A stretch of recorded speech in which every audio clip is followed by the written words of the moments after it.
Hey there, everybody. Shel Broadnax here with another episode of Stager Talk. And today, let me just tell you, I am beyond thrilled to have a guest today. This is RESACON 2022 Keynote speaker.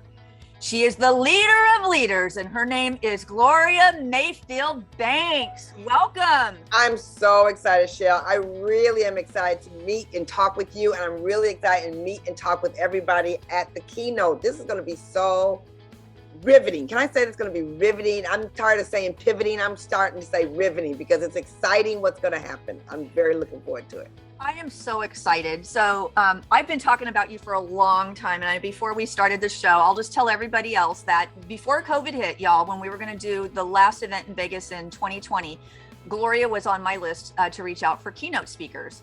And actually, I didn't even tell you this part, but she was on my list. And then COVID hit and I had to cancel. I said, okay, well, I need her in person. I don't want to go virtual. So I'm going to shelve this for a while. A couple years later, here we go. I was out looking for more keynote speakers. I actually found another keynote speaker that struck my interest, but you were repped by the same company. And then I saw your face and I was like, holy mo! I literally shook and I'm like, this is a sign. And I'm like, she can't, is she available? You don't ask, you don't get. So I reached out your team and they were like, she's available. Sign me up, book her, don't let her go anywhere else. It's okay. I got this. And it just took off. And for those of you who are not aware, first of all, let me just give a little bit of your accolades. I always tell people, brick walls are not there to keep you out. They're there to keep people out that don't want it badly enough. Wow. Very interesting. All right. I love so dyslexia, domestic violence, painful divorce, overcome a lot of stuff. You graduated from Harvard University. You graduated from Howard University, got multiple degrees. You have just taken your career and just that path in front of you, you have just blown up. You've taken every single obstacle. You either blew it up, you scaled the top of it, you dug a hole underneath it, you went around it, whatever you needed to do, you made it happen. And then one of the most fascinating things about you, I think, is your journey with Mary Kay. And so I know a lot of people think, network marketing, can you really make it in this business? Yeah, you can. And when I read the Mary Kay story, I said, oh my gosh, anybody that can do this in Mary Kay, I want to know who you are because you've got skill set after skill set that I think would translate into real estate staging. Yes. And you're also a sales, you've taught sales to women. And I think one of the biggest things, the problems that we find in our industry is women not being able to close the sale. Yeah. What do you think about that? And how do women close more sales? What is that key, that special sauce? Well, I'm excited to talk about this topic because I have taught it for a long time. Yeah. Prior to selling for Mary Kay, I used to sell for IBM. And I really do believe if I'm in the space of a woman more than 5 or 6 minutes, I'm going to find out somewhere in her path that she's needed to learn how to sell. Nurses sell, teachers sell. Everybody sells. They just don't know they're selling. And a lot of problem with people who are sellers thinks that sales is presenting. And it's not. It really is a profession that you have to study and have to know that it works when you work it correctly. It's like any other procedure. There's a procedure to selling and there's a procedure to becoming persuasive and there's a procedure to storytelling. There's a procedure to presenting yourself. So I love this question because I'm a strong believer that you start the sell at hello. You have 7 seconds to make a good impression. And it doesn't end the sell at hello, but it starts the sell at hello. You do have to carry it all the way through. And, one of my strongest pieces about selling has always been when I'm in front of the customer, I say to them, okay, here comes the close. And they're like, and I'm like, yeah, this is what I do. So, I was going to bring it. So, my job here is to close this sale. And so I believe that my ability to teach so many other women how to become strong sellers is based on the platform of confidence. That when I walk in your house or when I walk in your office, I didn't come there for free. I came there to sell something. I came there to move something. And to move something, it's going to cost something. But the thing is that my job is to make sure you get to purchase what you've wanted. You just didn't know how to get it. So I think that women's ability to sell stronger is, number one, understanding the process. Number two, understanding where confidence plays a piece of it. And number three, really big, is how they serve that person. That person is better off. If in fact they needed this product, they were better off getting a product. If you feel you're selling something that they don't know is going to take them to a better place, you need to stop presenting it to them. It's for someone, but it may not be for that person. So you have to really know that what you're delivering is. And the fourth thing, I have to say this, you have to know that people want it. Yeah. People want what I have. Now, maybe you don't, but there's a lot of people left to say yes. And if I focus on the ones that say no, and I never try to overcome their objection, I haven't done the process. But first, I have to know that they want it. So I love teaching sales. I love teaching it to the depth. Yeah. And a lot of what we find in our industry as well is that a lot of stagers, especially when you're first starting out, you're a little thirsty and you want that experience. So somebody will come to you and say, can you lower your price for whatever reason? Most of the time they're saying something that's not true. Hey, people, everybody listening, when somebody comes to you and says, hey, I love your work, but I found somebody else that'll do it for 4,000 less. No, they didn't. No, they didn't. They did not. They did not. So, and you know what? Here's the thing. You have to know that most people who negotiate with you do it out of this is what you do. This is what you do. You negotiate. Everybody has a price and you always negotiate. So they're not necessarily negotiating because it's you.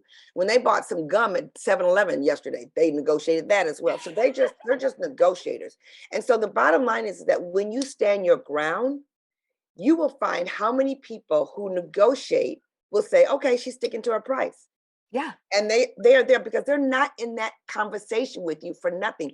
They've already established that it will make a difference. They already know what you can bring in. Especially if they gave you a compliment, oh girl, there's so many signs that, oh, I'm going to sell to them. Yeah. That they don't even let themselves know.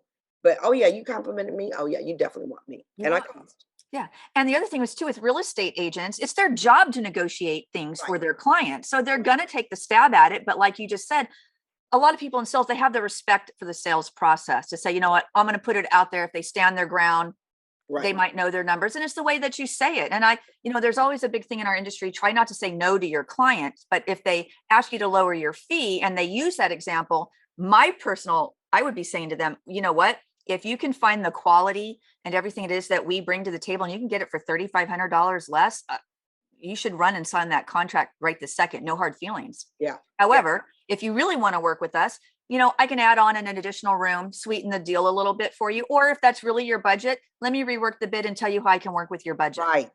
Right. You have to know your comeback, because if you don't know your comeback, your mouth starts to get dry. You start fumbling over the words. You got to be set and ready. You got to be like, I always tell people, be in the stance like, I am ready for your objection. I am ready, because people are not going to say yes immediately. That's not the process. The process is always to say no and to watch me convince you that I'm worth it.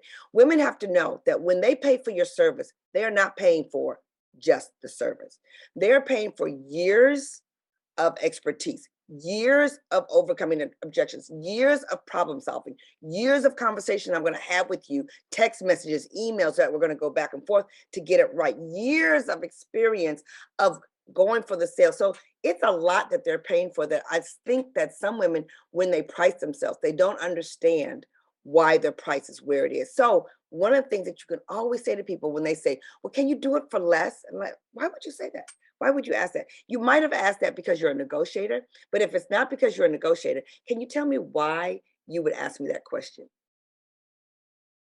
I want them to say, because I think that do you think I should pay less than what I give everyone? Because I do give my best, and my best is the price that is set. So I would suggest, given that I've been doing this for a minute, that there is a high chance that you will find that I undercharge myself anyway for what I will deliver to you.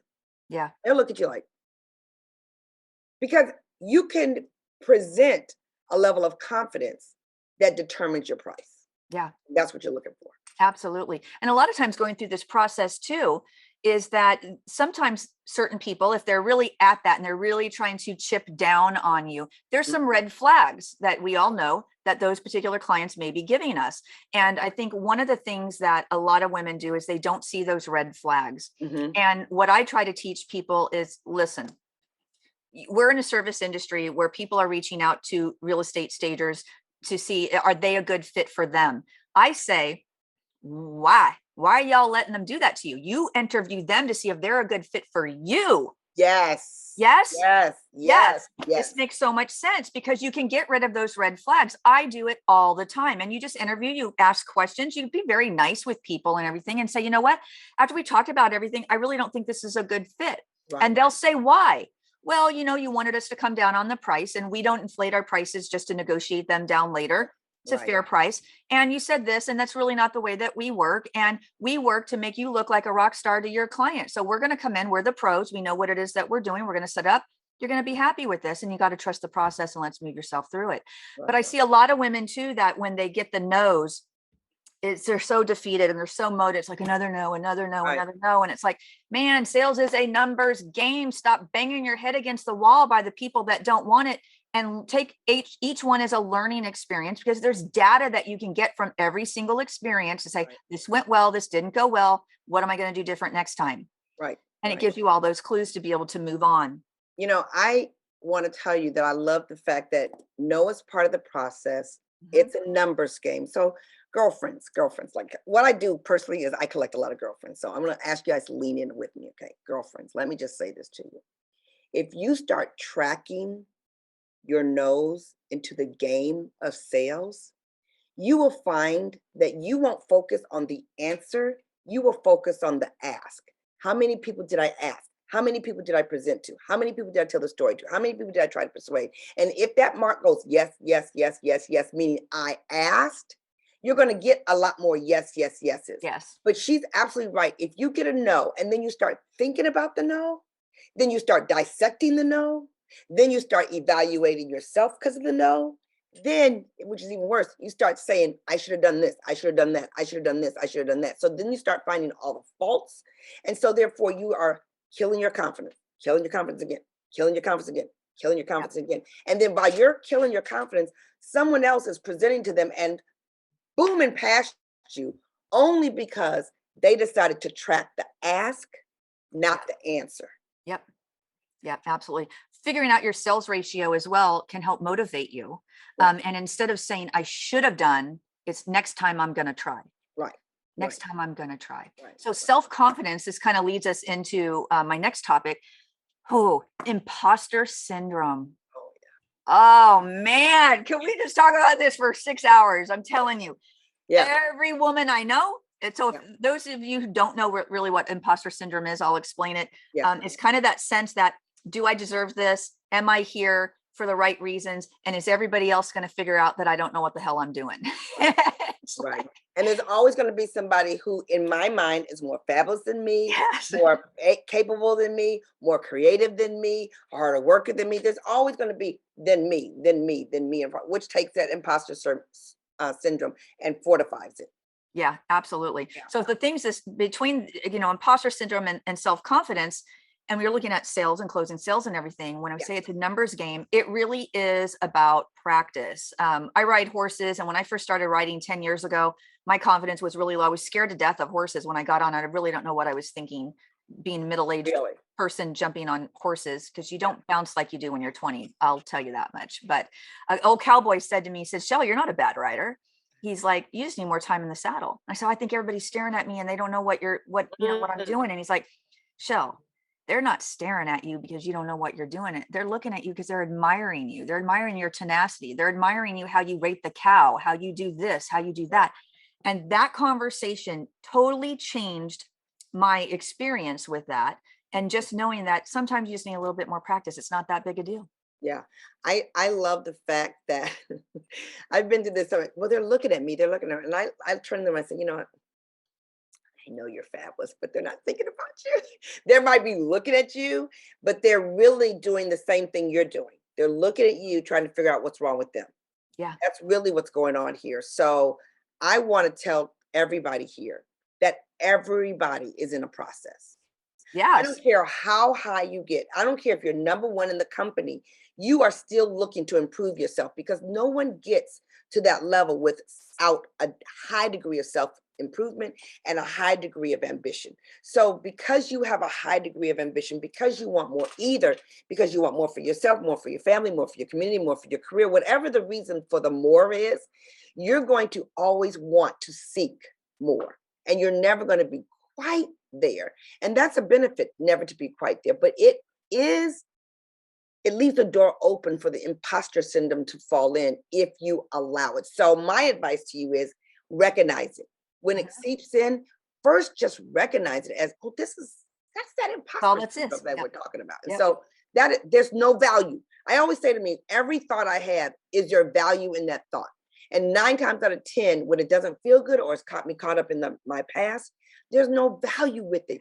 The light comes on in the room when you arrive. I mean, really, the light comes on when you arrive. And that's how you build your confidence. And that's how you combat the imposter syndrome, because it's got nothing there for you. If you want this, no, you are not going to be great at everything. Right. You're just not. But you're going to be so much better because you want to be better. And that's what counts the most. Yeah, absolutely. The drive, and people have to know what's their why. You know, everybody says, oh, that's so cliche to say that. What's your why? But really, what is your why? What are you going after? Right. A lot of people also focus on the wrong thing. So when people say, oh, I want to get in, I'm going to make $1 million. And it's like, okay, great. Everyone wants to make $1 million. However, my experience shows me that when I'm obsessed with the money and that end result, that you don't quite get there. You got to focus on the mastery. So I'll give a quick example, horse stuff again. I always go back to this. When I first started writing, I got on stage and spoke to 350 people and said, I'm going to go out and I'm going to win a buckle. I was scared to death of horses. I am a little cocky on occasion, I've been told. So I go out on stage, I'm saying, I'm going to do this. The next year I had to go back and explain, not only did I not win the buckle, but I was last place 12 times. Last place 12 times, Gloria. Why I stuck with this is beyond me. But again, I'm a little stubborn and I was focused on the wrong things. I was focused on winning the buckle and I was focused on my competitors because they were competing they were like people have been writing for 20 years competing with me when I'd been writing for 2. Right. So I was focusing on the competitors. Big no. As a business coach, I literally teach stagers every single day of the week. Stop worrying about your competitor. They're not doing anything to you. You just think that. Stop focusing on it. But I was doing it. And I had an equine performance coach tell me this. Mm-hmm. And I was like, wait a minute. I do this for a living. And you're saying I'm actually doing what I tell people not to do. And she said, yes. And I said, okay, hard to hear. Bruised my ego, went on. Yeah. Went back the next year. I didn't finish less than 4th and I won a state championship. Wow. Because what I decided to do was I didn't care about the buckle anymore. I mean, I cared. It's fashion and it's a trophy, Gloria. I'm not going to lie. I wanted it. Right. But what I did was instead it was myself and my horse. This is my goal. I'm going to do this goal. I'm going to do this goal and I'm going to do this goal. Right. And every single event I focused on the goal and the strategy to make it happen. Mm-hmm. And you win a state championship. Same thing with business. If, people are, I just want to do this. You can't get to this unless you master this. So focus on the mastery and the money comes. Right. I mean, when you were telling that story, I was waiting for that S word to come out, which is the strategy word, because, I tell everybody there's 2 lanes. There's the want to and the got to. In the want to lane, I want to be a millionaire. I want to be successful. I want. But the got to lane changes when you understand the why you're working towards what you're working towards, when you're very specific about what you're going after. And 3, you know exactly what the steps are you're going to take to get there. Even if the steps means I need to interview a bunch of successful people to find out what their steps were so I can create my step. Their steps is supposed to give you ideas how to create your own step. And it's important that I say this to people. It's okay to copycat as long as you copy the right cat, but you're never going to be exactly what they are because your gifts are different than someone else's gifts. So you have to learn to take your gifts and strategize on your gifts. I'm with you. I wanted to be number one. Like number one, people say, well, what's your goal? I said, what are you killing me? I mean, what other definition? My deal was everybody else can be number 2. I'm gonna be number 1. So I was clear about that. But what made it spectacular was I was clear about how I was going to go about that for me in my business, for my family, given my circumstances. So you really can get to 100,000, 300,000, 500,000 and to 1 million. But there's a process. And I love what Martin Luther King says. He says, stop staring at the showcase and stare at the steps. And that's what you're talking about. Yes. Master this. And then you can add on, and then master that. And then you can add on. And that's why when you coach like you do, I'm sure you see this a zillion times over. There's some women who get this coaching fast. And in 6 months to a year, their business looks completely different. And then there's some women who will coach with you and they stay in the same space because they were never open to what you just mentioned, which was okay, I heard it, bruised my ego. Ooh, that hurt. But I accept the assignment. Accept it. I accept the assignment, and you keep going at it. Yeah, absolutely. And what's funny is that I always tell people will get on I had 2 coaching calls this morning, and I'd never met these women personally. Okay. But I say, have you seen my webinars? Have you seen what I do? And they say, yes. And I said, you want the full shell experience? Because I'm going to tell you the truth. It doesn't solve anything for me not to be truthful with you. So if you want the truth, I'm going to tell you the truth. Now, you might hate me tonight when you go to bed, but when you wake up tomorrow, you're going to go, God damn it, she's right. Right. And they all say, yes, they want the truth. And of course I deliver. I don't make people feel horrible, but I will say things that make them think so they can get out of their own way and look at it from a different perspective. But you are right. They have to be open, because you can be, you can have 5 business leaders. 3 might make it, 2 might not, 4 might make it, 1 might not. And when people are stuck, it's like they're not willing to get out of their way. They're not learning the lessons that need to be learned. They're not leading with gratitude. That's a whole nother flavor into this whole thing. Let's talk about the support, Shell. Let's talk about the support that women don't get. Yes. That women don't deserve, that women don't get caught up in the empire. This is the big one. I can't afford it. I said, well, you know what? If you can't afford support, you're never going to be able to afford support, because we all have only 24 hours. And if you want to ever expand your 24 hours, you got to figure out how to get 2 more hours, and then 4 more hours, and then 8 more hours, and then 2 more days, and then 4 more days. You don't get a whole 40 hours at the same time, maybe, depending on how you're starting out. But I promise you, all the big girls that are in this audience that you guys are looking at that have done the extraordinary work, it's because they have extraordinary people around them. Yeah. And extraordinary people working with them, because that supports them, especially women who have so much on their plate. It is without a doubt that if you want to grow, you have some support. Absolutely. Because without it, you drive yourself absolutely crazy. Absolutely. Yeah. And a lot of us too, it's like, oh, I don't want to hire somebody. I can do it all. I can do it all. You can't do it all, man. Staging, right brain, left brain, creative stuff. Guess what? I had a staging business, not 20 years ago, maybe 15 years ago. I ran it for 4 months. I had more business than I knew what to do with, but then I had to go out and actually stage the home, and I did not like doing it. Right. And I could not find a business partner that wanted to do that side of the job. So it's like, if I come and hang artwork on your wall, I'm going to put a hole in it. It is what it is. That's not my jam. The business side of it, that's my jam. This part excites me. Yeah. And, being in leadership, and, let me take everybody back to the beginning when I introduced you, and I quoted you, and it says, I am the leader of leaders, and my name is Gloria Mayfield Banks. That is the line that when I heard you say that on video, I watched that, it changed something inside of me. And part of what we do with at RESA too, is we have leadership opportunities for people.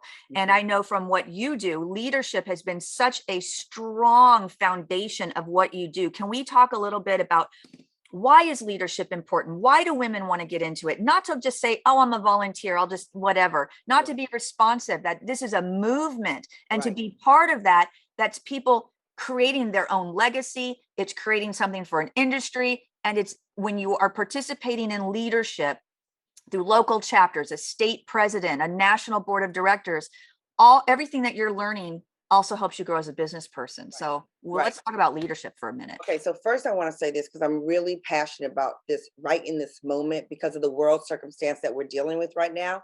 Leadership is critical. It sort of used to be important, but now it's critical. Whether you're a good leader or a bad leader, either one of those is critical. So if you position yourself as a leader, you have to know it's not a job.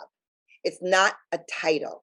It is a way in which you respond to people. It's a way in which you guide people. It's a way in which you push people. It's a way in which you think. It's the amount of empathy that you have, the amount of hustle that you have, and how you lead by example. I think leadership is absolutely huge. For women in particular, Shell, right now, it is critical that we understand that we have to get to the table. And when you get to the table, that's the only way you're going to get somebody else to the table. And so leadership to me is really embracing and loving, serving other people and making a difference for other people. And people can fall in love with it. Those are the people that you see at the top of the game. Those are the people who are not tired. Those are the people that are not frustrated. Those are the people that are surrounded by other people, because leaders give out the type of energy that other people want to have. They are in a place that they provided a place through hard work to get to where they are. There's not a leader that I know that's powerful, that hasn't studied, been an understudy, done the extra work, and then loves to lead. So people who give up the example of, I don't want to do more than excellence, very quickly they get frustrated. And then this is what happens to them. They start wondering why the good people aren't coming to them. Because you get in this world what you put out.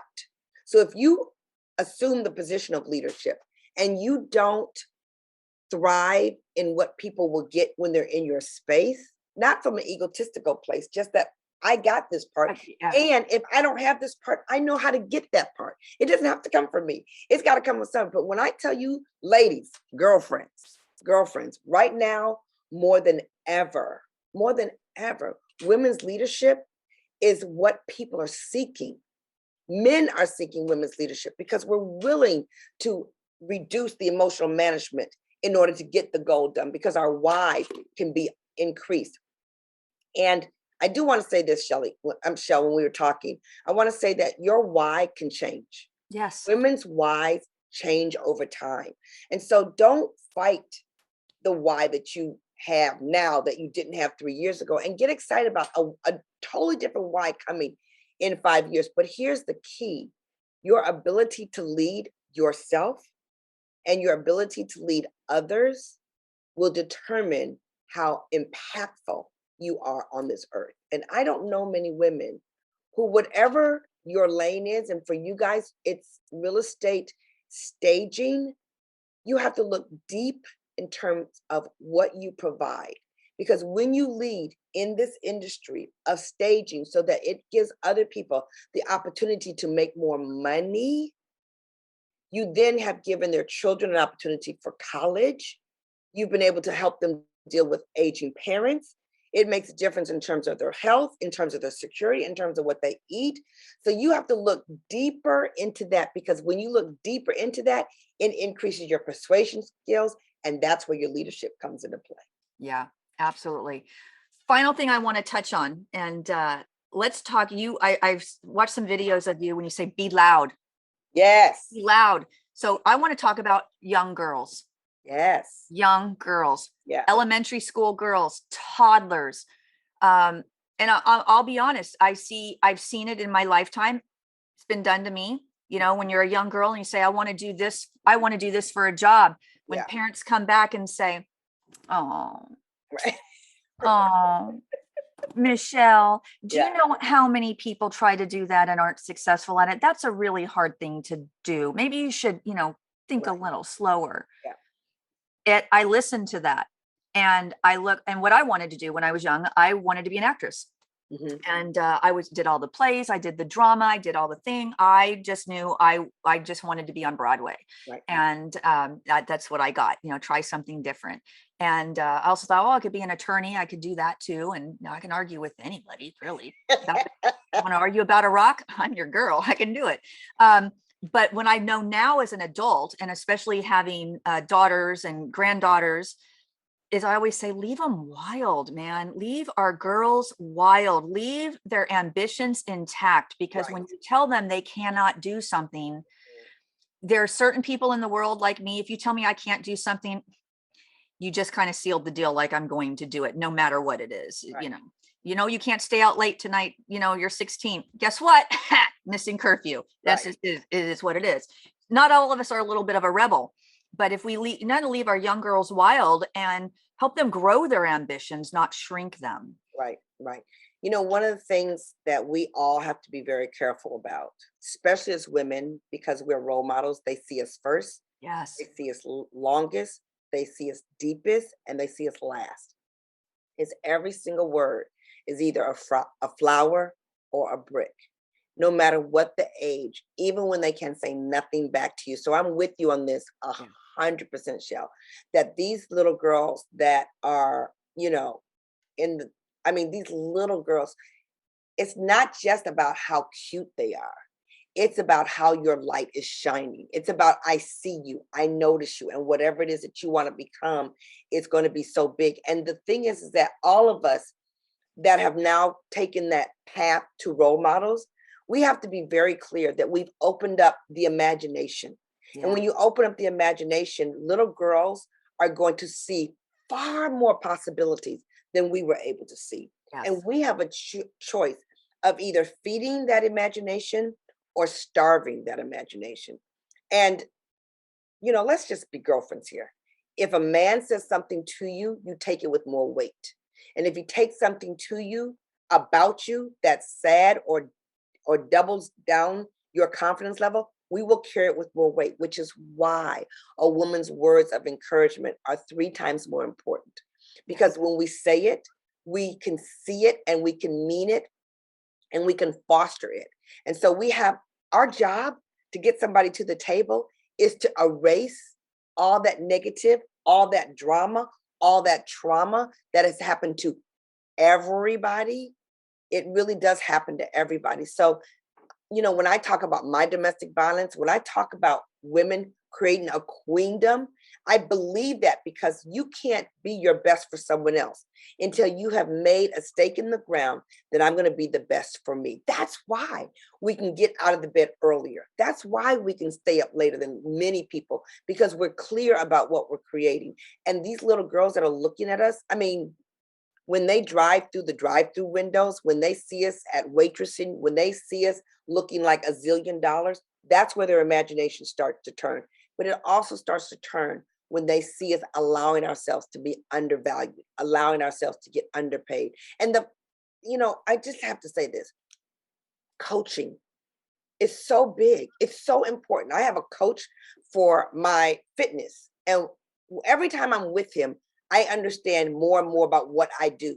Everybody understands more and more about how important is it they do that when they coach. So you guys, seriously, when you're closing a deal with a realtor, you're coaching them on how to make the best decision. Don't undercut yourself. Don't undercut your clients. Bring your best, bring your excellence. And this is why you need to choose me. So when these young girls are doing the same thing, they're looking for these role models and they're looking for someone to give them the path. That's why the light comes on when you're in the room, because they're looking for someone to give them the guidance until they get on their own path, which is going to be different than your path. And like you said, we got the daughters and we got the granddaughters, and they're always seeking to find a place that's different than ours, especially if your light is bright. If your light is bright, your kids are trying to find their own brightness, but it also gives them permission to be very bright. And that's the magic. Yeah. I think also too, in our everyday interactions, young girls see us and your everyday stuff. Like I was at the mall this weekend with my granddaughter. She's 12 going on 20. Right. And I'm walking through the mall. And when I see women in the mall, I say, oh, that outfit looks so good on you. Right. Or that color is so good. Or I love your hair. Right. I hand out compliments when I go to the grocery store, when I go to the mall, whenever I see them and I see somebody that's deserving of it, I say something, because so many people complain. And she looked at me this weekend and she said, Mimi, why are you talking to all these strangers? And I said, Eve, her name's Evelyn, but we call her Evie or Eves. I said, Eves, I think it's important for women to support other women. So, if you're ever down or something, or you're not feeling quite great, go out and give 5 people a compliment and you're going to feel better. You go to the grocery store. I do it every single Saturday. I go into my Ingles grocery store in Landrum, South Carolina, and I'm walking through and I will compliment somebody. And by the time I'm through the store, somebody's stopping me going, your hair is so cute, or that outfit looks so good. Right. Or where's the peanut butter? It just attracts something to you. So I did that this weekend, not recognizing that she was watching me. And she said something about it. So gave me a teaching moment to be able to say something to her. I'm usually teaching, I say poignant things to her all the time, because I want to lift her up and get her on the right path. But she said something to me this time. And I knew she was watching when I wasn't looking. Yeah. And that's the thing. They're watching when you're not looking. They're always watching they're always breathing it in. And one of the things that you said was women need to understand when we get dressed up, he's not noticing. No. He's not. When you get dressed up, you're getting dressed up for your women friends. Yes. They notice when you lost 5 pounds. They notice when you cut your hair. They notice when you dyed your hair. They notice when you had a good outfit. They notice when you chose another lipstick. They notice. So if we don't notice, no, let me just say that. If we don't say something, because we notice. We notice, yeah. We notice. So the loudness is say something, because it changes her life. It changes the energy. It changes what you give out, and therefore you get it back, which is what you were saying. And so be loud about your goals, because when you're loud about your goals and you're loud about what you're willing to work towards to complete, it speaks volumes to the universe. It speaks volumes to your team. And it speaks volumes to people that get in your space. So I walk really loud. People have always said, well, don't you share? I share my goals. I share my goals out loud because I'm committed to doing the work to make it happen. And when your granddaughter saw you giving compliments to these women, you never know who's going to turn around and do the same for someone else that does someone else, and it leads back to them a zillion times. And that's why women leadership is so important, because your granddaughter was watching you lead. Yeah. She was watching you encourage, but she was really watching you lead. Yeah. Yeah. So true. You know what? We're at the end of our time. I could legit talk to you for hours. I know. You just become my new best friend, because we're talking the same language. This is my jam, Gloria. I can't wait to meet everybody. I cannot wait. I cannot wait. So are you doing TikTok a little bit?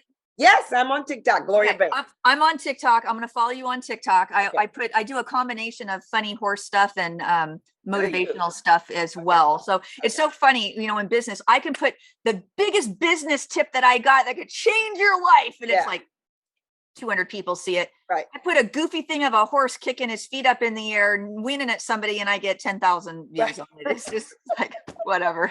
It's all right. Want it. They do. They want it. This has been great. I've enjoyed this a lot. I have as well. So for everybody else, if you want more of Gloria, like I want more of Gloria, I am going to absolutely say you've got to get to RESACON, July 21st through July 23rd, Las Vegas. We're going to be at the Hilton at Lake Las Vegas.